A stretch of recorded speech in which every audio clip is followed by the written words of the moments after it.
সে আর বলতে দুজনের তো ওহি নকুল সম্পর্ক। হ্যাঁ, কিন্তু হলে হবে কি, দুজনের সামনের গাড়িতে একেবারে সেটে বসে আছে। ভারী তো। কেন গো, কেন? যদি আপনি তেনাদের একজনকে ফেলে চলে যান অন্যজনের দখলদারিতে। বোঝো। ও তো বলো বাবা। শোনো শোনো, তোমাকে একটা কথা বলি। ওই আমার গব্বদানি রইলো, তাকে একটু দেখো গো, তাকে একটু দেখো। ও তুমি কোনো চিন্তা করো না বাবা, ঠাকুমা আমার কাছে আছে, কোনো চিন্তা নেই। জানি গো, জানি জানি। দাঁড়াও বাবা, তোমাকে একটা প্রণাম করে নি।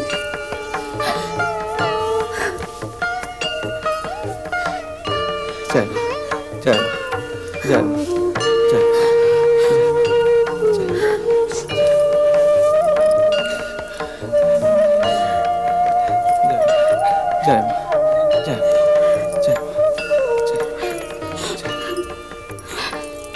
তাড়াতাড়ি ফিরে এসো মা।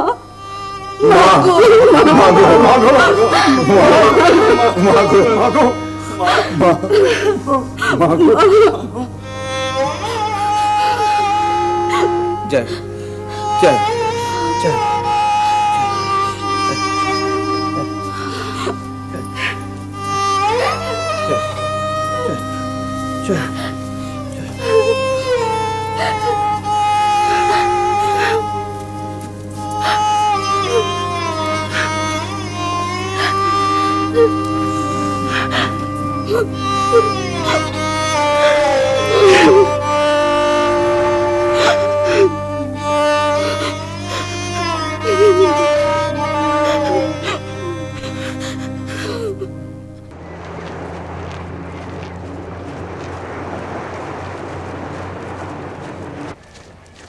আরে আরে, এদিকে কোথায় চলেছেন?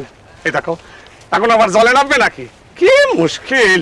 এদিকে যে মন্দিরের ফটকে সবাই রওনা হওয়ার জন্য তৈরি। আরে দেখো দেখিনি, ও ঠাকুর, আরে ও ঠাকুর দেখো।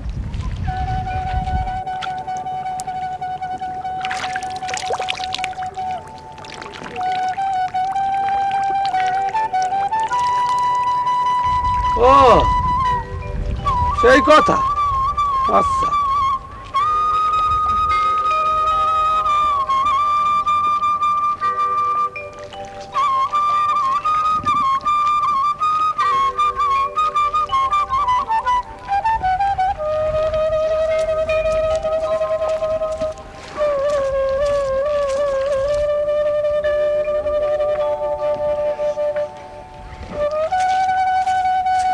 শুধু মা ভবতারিণীকে প্রণাম করলেই হবে?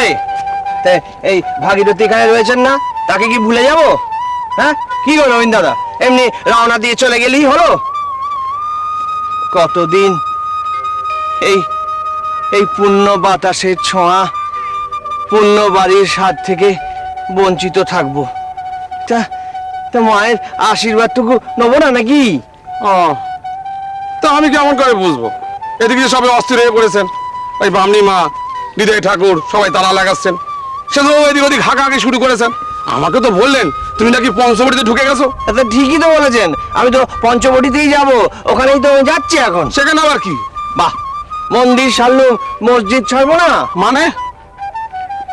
পীর বাবার কাছে, পীর বাবার কাছে যাব না? গুরু গোবিন্দ পীরকে বলবো না? তার অনুমতি নেবো না?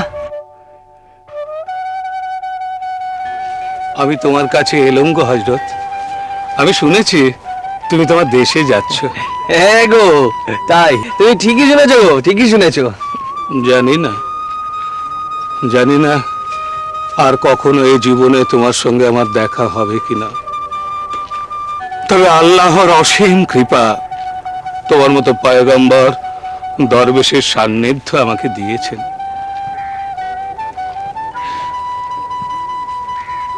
তুমি চির সুন্দর, চির সত্যের সঙ্গে মিলেছ, তাই তো তোমার মনুষ্য জীবন এত সার্থক, এত বর্ণময়। নশ্বরকে ভালোবেসেই তুমি অবিনশ্বরের প্রেমের সন্ধান পেয়েছ।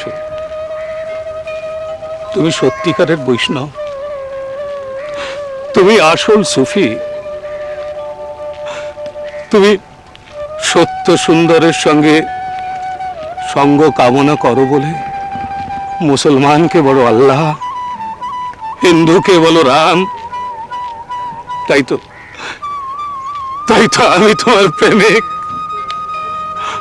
আমি তোমার ভক্ত।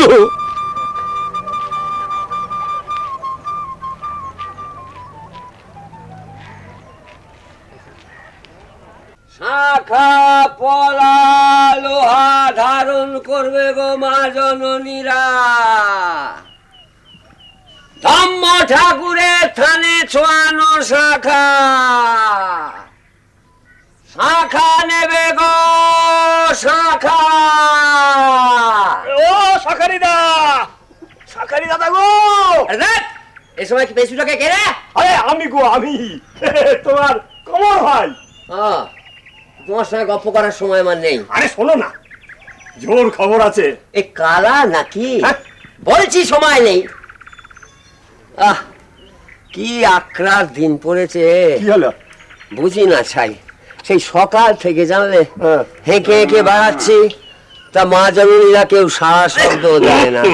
সেই সকাল থেকে একটা শাখাও বিক্রি হলো না জানো।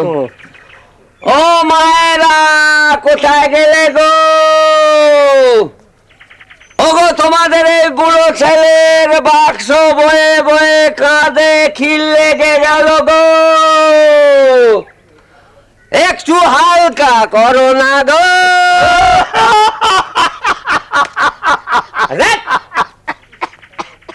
মহা মুশকিল, হাসে কেন সুমন্দি?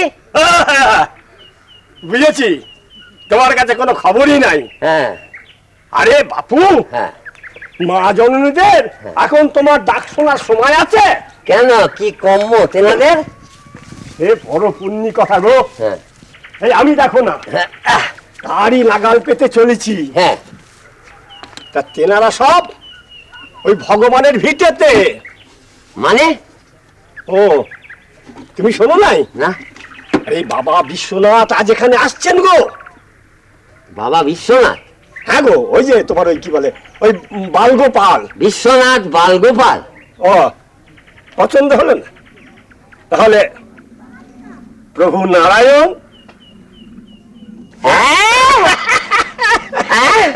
আরে বাবা, দাদা, চিনে দাদা, ও চিনে দাদা, তাদিন তাদিন, দিন দিন তাদিন, দিন তাতা।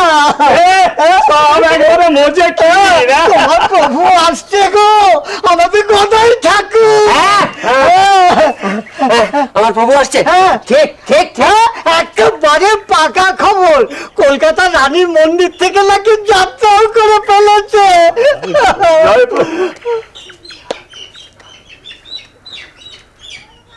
তাই বুঝি? পাখির কুজন বন্দনা, আমার প্রভু আসছে। শ্রীরাম কৃষ্ণ